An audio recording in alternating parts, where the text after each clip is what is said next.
Nagabenta ki khubor baman kasni pet but subscribe ya u Antor News. Kublay phi baro kinikilang ki khubor bamta kasni. Da la shigol jab ka Golden Lion FC ha ka lympung ïalehkai kynjatbol jong ka Mawlangwir SC.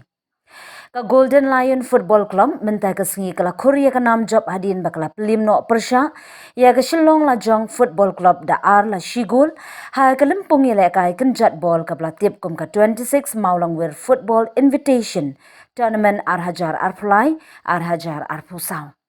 Balapnya daga Mawlangwir Sports Club hapo kamadan Rowellingdo Stadium Mawlangwir Southwest Castles District. Ha kajing ïalehkai jongka kelas tem omsyam ladan manu bayo banya penki jar.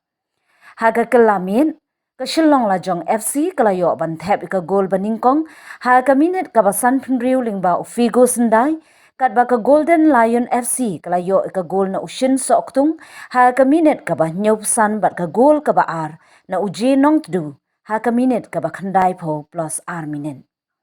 Ukongsan hagani kasngi uday uba Hamlet Darling, President jongka Meghalaya Football Association, bat uba Mandilos Nongbri kum usimbut kongsan. Kabajob kalara ya ka khusnam ringkat kasong pisa kaba shipolak tingka, bat kabawan baar ka khusnam bat kasong pisa kaba sanak tingka.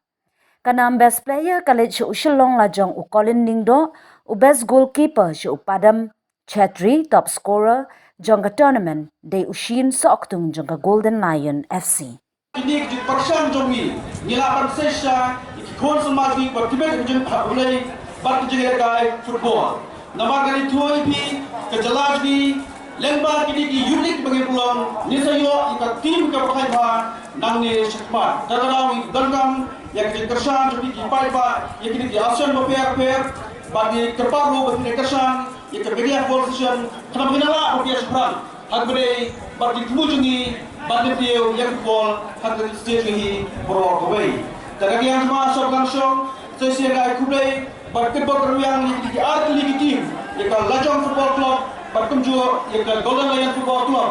Ada tim kebertibet ke tim keberang iskorar bertibet kanyo bara yang enam jangka 16 Mawlangwir Football Invitation Tournament ajar fly ajar besar kublai sibon kublai berku.